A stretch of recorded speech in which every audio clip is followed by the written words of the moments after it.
See, this is a joint effort of the government of Telangana as well as GHMC.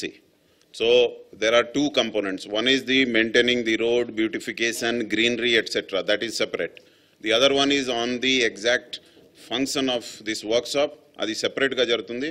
రెండు మీద ఎంత డబ్బు అవసరం ఉంటే ఖర్చు అవుతుంది. ఈ వర్క్షాప్ కోసం ప్రభుత్వం 15 crores మన బడ్జెట్ ప్రకారం అలాట్ చేశారు. దాంట్లో 5 కోట్లు GHMC ద్వారా, ఇంకా ఒక 5 కోట్లు గవర్నమెంట్ ఆఫ్ తెలంగాణ ద్వారా, remaining 5 crores from various agencies which our Chief Secretary has already mentioned, that was done. So accordingly it is being done. Works and all we do in a regular way from GHMC budget. That has been going on without any problem.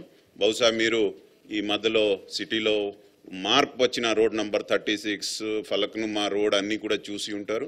Various departments have been putting in there, ఏ department work ఉంటే వాళ్ళు చేశారు. So దానికి ఏది సమస్య లేకుండా జరిగింది.